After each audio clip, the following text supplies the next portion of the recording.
ចឹងសម្រាប់បងប្អូនដែលទន្ទឹងរង់ចាំជិប album box 3បាទឱកាសល្អមែនតើបាទទើបមកដល់ថ្មីហើយជាមួយនឹងតម្លៃក៏មានការ promotion ពិសេសផងដែរអូខេ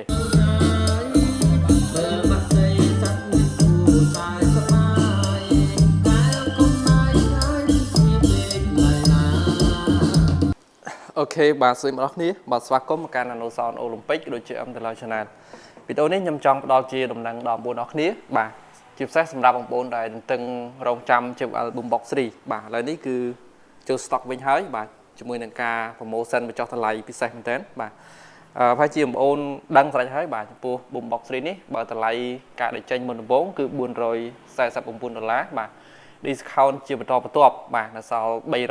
389ហើយឥឡូវនេះជាមួយនឹង stock ថ្មីនេះតម្លៃរបស់វាគឺខាងកំពុងគាត់ discount នៅសល់តែ$349តែប៉ុណ្ណោះបាទអញ្ចឹងសម្រាប់បងប្អូនដែលទន្ទឹងរង់ចាំជិប album box 3បាទឱកាសល្អមែនតើបាទទើបមកដល់ថ្មីហើយជាមួយនឹងតម្លៃក៏មានការ promotion ពិសេសផងដែរអូខេអញ្ចឹងសម្រាប់បងប្អូនដែលចង់បានបាទបងប្អូនអាចតាក់ទងតាម page ជាមួយក៏តាម Telegram បានអូខេហើយបើសិនបងប្អូននៅតាមបណ្ដាខេត្តក៏ខាងខ្ញុំអាចផ្ញើជូនបានដែរបាទតាមវិទ្យុបន្ថែម JNT ក៏ដូចជាតាមឡានតាក់ស៊ីបានផងដែរអូខេអញ្ចឹងវីដេអូនេះគឺមានតែប៉ុណ្្នឹងបងប្អូនមកជួបគ្នានៅក្នុងវីដេអូក្រោយទៀត